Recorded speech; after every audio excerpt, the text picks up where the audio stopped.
come to me, all who are weary and heavy laden, and I will give you rest. Take my yoke upon you and learn from me, for I am gentle and humble in heart, and you will find rest for your souls. For my yoke is easy and my burden is light.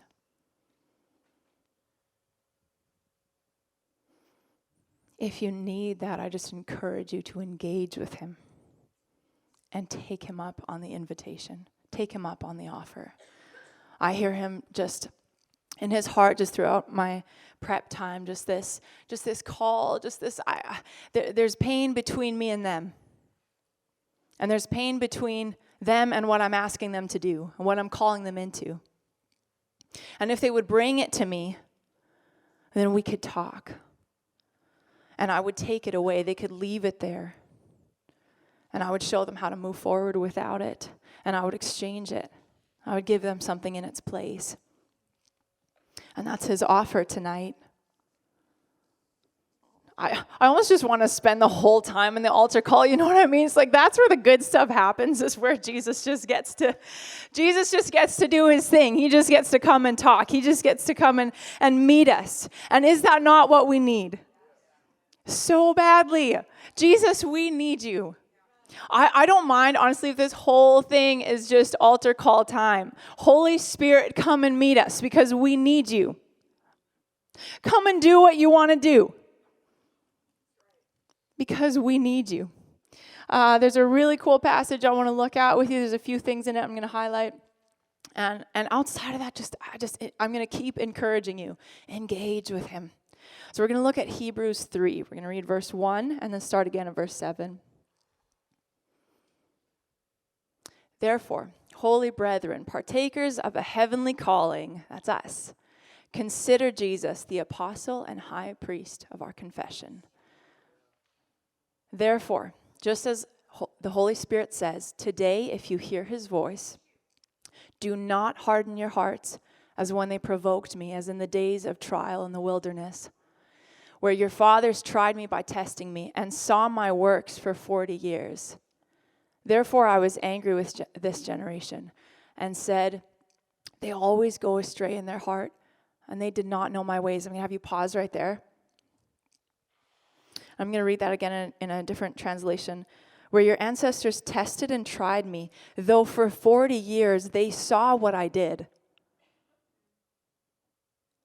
They saw me free them from slavery and still tested me. They saw that. They were there for all of it. And I hear his heart in this. You've seen me. You've seen what I can do. I have freed you from slavery. You've seen me.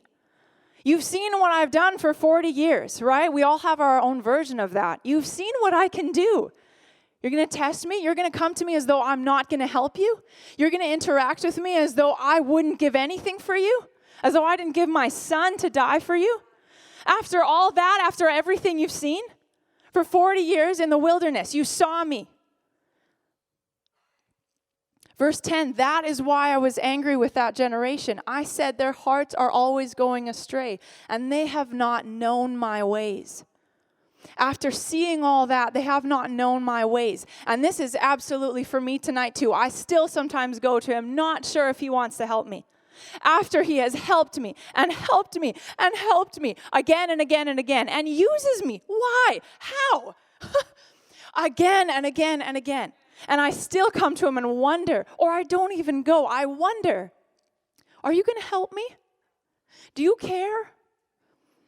Are you going to comfort me?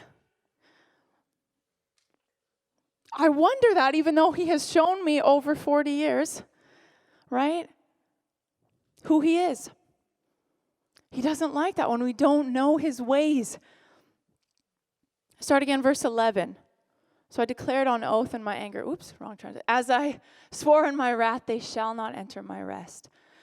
Take care, brethren, that there not be any one of you, not be in any one of you an evil, unbelieving heart that falls away from the living God. But encourage one another day after day, as long as it is still called today, so that none of you will be hardened by the deceitfulness of sin. For we have become partakers of Christ, if we hold fast the beginning of our assurance, firm until the end. While it is said, today, if you hear his voice, do not harden your hearts as when they provoked me. Don't harden your hearts. Pain does that.